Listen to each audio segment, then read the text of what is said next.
Hello friends, welcome back to my channel. I have been feeling very distracted right now and I'm also having too much backlog. So today in this video, I'm going to be reassembling my study table and making a fresh start as a CBSE 10th grader. So if you're also feeling the same like me, distracted, demotivated, so you can also make a fresh start. So let's go. So without any more delays, let's restart, starting this journey together. Making a fresh start with this table because this table is looking very messy, so I'm starting with this table. And this video I will also show you कि मैं कौन सी books use करने वाली हूँ through out the 10th class. मैं अभी सारी books निकाल रही थी जो मेरे पास थी. मैंने कुछ बुक्स सीनियर्स से भी ली थी और कुछ मैंने ऑनलाइन ऑर्डर भी की थी. सो मैं सारी बुक्स एक बार आपको दिखाऊंगी, तो आप भी चूज़ कर सकते हो कि आपको कौन सी बुक यूज़ करना है. So let's start. सो यहाँ पे मेरे पास जितनी भी कॉपी बुक्स थी मैंने सारी निकाल ली थी. ये सारी मेरी कुछ प्रैक्टिस नोटबुक भी थी और कुछ कॉपीज़ के पेज भी मैंने यहाँ पे रिमूव करके कॉपी को रख दिया था. मैं यहाँ पे सारी स्कूल नोटबुक्स, सारी अपनी बैच की नोटबुक्स, वो सब मैं एक बार चेक कर रही थी. ये सारी चीज़ें सिर्फ हम समर वेकेशंस पे ही कर सकते हैं, तो please utilise your summer vacations in this. मैं भी काफ़ी ज़्यादा डिस्ट्रैक्टेड फील कर रही थी. मुझे पढ़ाई करने का बिल्कुल ही मन नहीं करता था. मेरे इतने सारे बैकलॉग्स हो गए. सो आपको भी कभी ऐसा फील होता होगा तो आप भी ये टिप कर सकते हैं कि आप अपना सारा स्टडी टेबल, रूम्स वगैरह सब क्लीन करके आप न्यू स्टार्ट कर सकते हैं, जिससे आपको काफ़ी ज़्यादा मोटिवेशन मिलेगा स्टडी करने का, क्योंकि आप सारी अपनी बुक्स वगैरह असेंबल करोगे, क्लीन करोगे. सो आपका ऑटोमेटिकली मन करेगा स्टडी करने का. सो अभी यहाँ पर मैं अपनी कबर्ड्स की बुक्स वगैरह और वो सब जो सामान था वो सब मैं शॉर्ट आउट कर रही थी कि उसमें से मुझे कौन सा अभी यूज़फुल है, तो वो सारी मैं यहाँ पे असेंबल कर रही हूँ. ये इतनी सारी बुक्स हो चुकी है यहाँ पे. सो अभी यहाँ पे मैं अपनी उड़ान बैच की बुक्स वगैरह भी देख रही थी, और जो मैंने सीनियर से बुक ली थी वो ओसवाल वगैरह की भी मैंने पुरानी बुक्स वगैरह ली थी सैम्पल पेपर की. सो सब मैं देख रही हूँ कि कौन सी लेटेस्ट है मेरे पास जिसको मैं अप्लाई करूँगी पूरे साल भर. तो यहाँ पर मैं अभी सब देख रही थी और लिख रही थी कि उसमें मुझे कौन सी यूज़फुल है, क्या है. आप भी ऐसा कर सकते कि अपनी बुक में ऊपर मार्कर से लिख दो, तो वो लिखा हुआ आपको याद रहता है कि मुझे इसको किस चीज़ के लिए फॉलो करना है, किस बुक के बाद ही करनी है use. So in this video I will also show you कि मैं कौन सी रेफरेंस बुक यूज़ कर रही हूँ, कौन सी मॉड्यूल यूज़ कर रही हूँ और कौन से PYQ और वो सब मैं यूज़ कर रही हूँ अपनी 10th ग्रेड की स्टडी के लिए. सो आप भी प्लीज़ कमेंट करके बताना कि आप कौन सी बुक्स यूज़ करने वाले हो अपने 10th ग्रेड में. So here are all my copy books modules, जो भी मैं 10th ग्रेड में यूज़ करने वाली थी. इतनी सारी हो चुकी थी बुक्स. ये थी सारी मेरी स्कूल की. मैंने इसमें ट्रांसपेरेंट कवरिंग की थी और इसमें सारे कवर्स वगैरह लगे थे. बाकी मैंने उड़ान बैच की जो मैंने ली थी उसमें मैंने कुछ भी कवरिंग नहीं की थी, नॉर्मल रखी थी. और ये थी सारी प्रैक्टिस कॉपी, रफ नोटबुक और वो NCERT बुक्स, जैसे कि मैंने इसमें प्रैक्टिस कॉपी बना ली है. और ये थी सारी मेरी मॉड्यूल्स जो मैंने ली थी. And this are all the books that I had got from my seniors. So ये कुछ मेरे पास ओसवाल की भी थी और कुछ सैम्पल पेपर वगैरह भी की भी थी और कुछ नोट्स वगैरह भी थे जो मैंने लिए थे.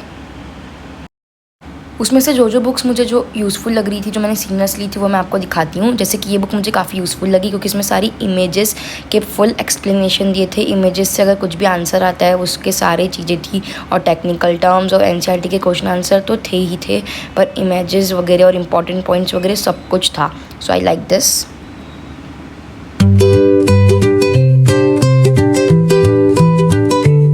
And I also like this book of physics जो कि S चांद की बुक थी.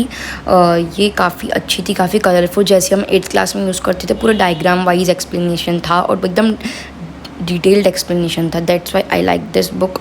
और इसी में S चांद के मेरे पास बायोलॉजी की भी बुक थी जो कि काफ़ी अच्छी थी. इसमें भी सारी इमेजेस, डायग्राम एकदम कलरफुल थे और सारी चैप्टर एकदम ईजिली डेप्थ में एक्सप्लेनेशन था. और ये सोशल साइंस की बुक मुझे काफ़ी अच्छी लगी क्योंकि इसमें सारा चैप्टर एकदम फ्लो चार्ट में एक्सप्लेन था. पूरा चैप्टर एकदम क्लियर, एकदम नोट जैसे बनाते हैं ना, बिल्कुल वैसा. सो काफ़ी अच्छी लगी इसलिए मुझे ये.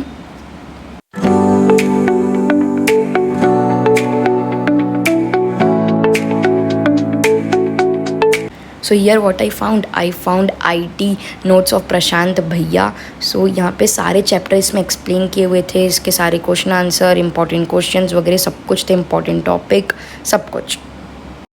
इसमें टॉप 10 क्वेश्चन आंसर वगैरह सब कुछ था. टॉप 5 MCQs, यहाँ प्रशांत भैया की फ़ोटो लगी हुई थी. तो इसमें सारे MCQs वगैरह सब कुछ ही था. अगर ये आपने पढ़ लिया तो मतलब सब कुछ था. तो मेरे को काफ़ी ज़्यादा यूज़ होने वाली है ये notes. Then here at last page what I found कि प्रशांत भैया ने कुछ लिख के दिया था। सो अभी मैं पढ़ रही थी, अगर आपको पढ़ना है तो आप यहाँ पे स्टॉप करके वीडियो को पढ़ सकते हो। मैं जो बेस्ट लाइन जो मोटिवेट कर रही थी मुझे ये लगी, तुम्हारा प्रशांत भैया को तुम पर पूरा भरोसा है, तुम कर लोगे, आई लाइक दिस लाइन। और फिर यहाँ पे लिखा है तुम सबका अपना प्रशांत भैया। सो ये इतनी ही थी। सो यहाँ पे मेरे पास थी पिछले साल की साइंस की ओसवाल की बुक, इसमें 10 सैम्पल क्वेश्चन पेपर थे फॉर प्रैक्टिस, और इसमें ये सब चीज़ें थी। आप इंडेक्स देख सकते हैं, ये सेक्शन ए वगैरह में क्या है वो सब लिखा हुआ था यहाँ पे। यहाँ पे टॉपर के हैंड रिटन नोट्स भी थे, जो कि काफ़ी मुझे बेस्ट पार्ट लगता है ओसवाल की बुक का। काफ़ी अच्छे से यहाँ पे आइडिया मिल जाता है हम लोग को कि हमें कैसे आंसर लिखने हैं बोर्ड में टू गेट गुड मार्क्स। कितने मस्त तरीके से यहाँ पे आंसर्स लिखे हुए टॉपर ने, एकदम नीट एंड क्लीन।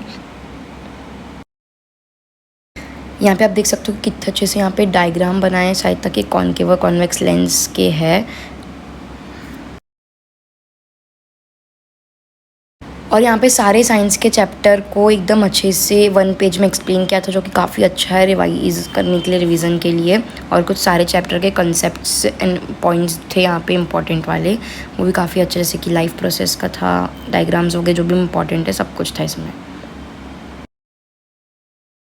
और यहाँ से साइंस के सैम्पल क्वेश्चन पेपर स्टार्ट होते हैं, जो कि यहाँ पे सारी दिए होते हैं कि कितने सैम्पल पेपर है और क्या है वो सब इन्फॉर्मेशन, पेज नंबर वगैरह।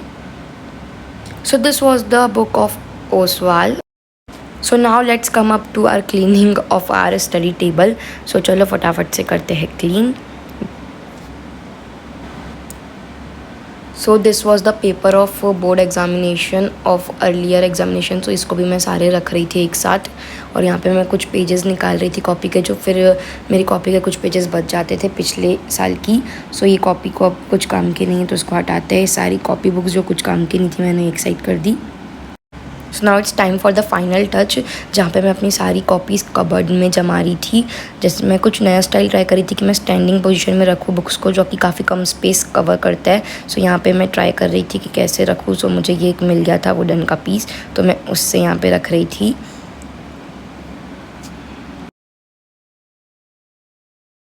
सो अब मेरा फाइनली मेरा बुक शेल्फ हो चुका था रेडी, एकदम क्लियर असेंबल्ड दिख रहा था।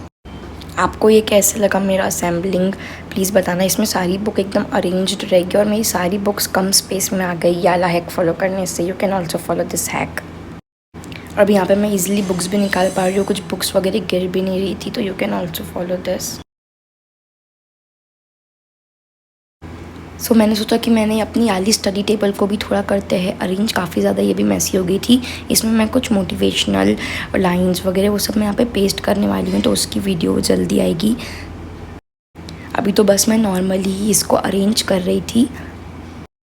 सो इस डेस्क में सिर्फ मैं अपने सारे नेसेसरी आइटम्स ही रख रही थी, जैसे कि मेरे एयरपोर्ट जो मुझे स्टडी टाइम पे लगते हैं, अब मेरे ब्लू रे glasses, timer and all thing जो नेसेसरी है। इसमें मैं कुछ इंपॉर्टेंट मोटिवेशनल लाइंस भी लगाऊंगी जो मुझे मोटिवेट करेगी पढ़ाई करने के लिए, प्रिंट आउट्स।